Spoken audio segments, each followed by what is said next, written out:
Shalom jemaat yang terkasih di dalam Tuhan Yesus Kristus.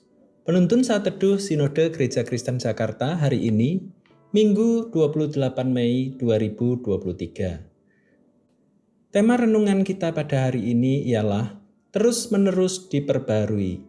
Dari Yehezkiel pasal 36 ayat yang ke-25 sampai ayat yang ke-27, demikianlah firman Tuhan.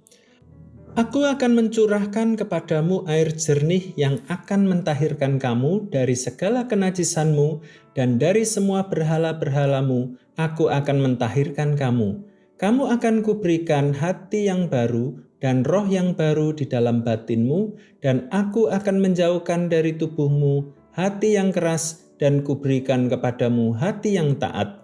Rohku akan kuberikan diam di dalam batinmu, dan aku akan membuat kamu hidup menurut segala ketetapanku dan tetap berpegang pada peraturan-peraturanku dan melakukannya. Beberapa bulan yang lalu, media sosial diramaikan dengan kisah Tiko dan ibunya yang tinggal di rumah mewah terbengkalai tanpa listrik dan air. Setelah ayahnya meninggalkan mereka, sang ibu tidak sanggup menghadapi perubahan sehingga menjadi depresi. Mereka yang tadinya hidup berkecukupan mulai mengalami kesulitan ekonomi dan serba kekurangan. Perubahan drastis juga dialami oleh bangsa Yehuda di tanah pembuangan. Mereka yang tadinya hidup dengan kebanggaan sebagai umat pilihan Tuhan, memiliki tanah perjanjian, Bait Allah dan Yerusalem, kini hidup menjadi tawanan di negeri Babel.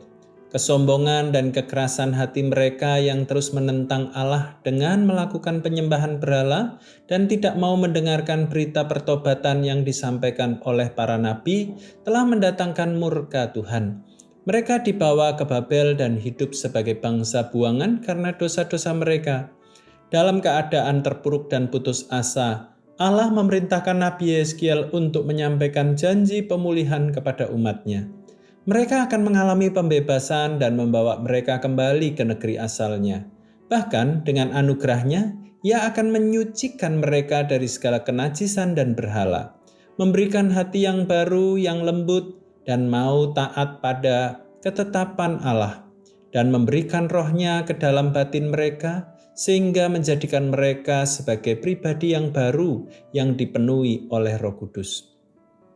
Kita bersyukur pada momentum Hari Pentakosta ini, kita diingatkan bahwa Ia telah memulihkan kita melalui kematian dan kebangkitan Kristus, serta memberikan kita Roh Kudus-Nya untuk memperbarui hidup kita.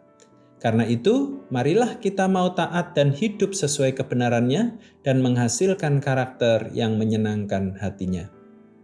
Hidup yang dipenuhi Roh Kudus akan terus memperbarui hidup kita, semakin hari semakin serupa Kristus. Selamat beraktivitas, Tuhan Yesus memberkati.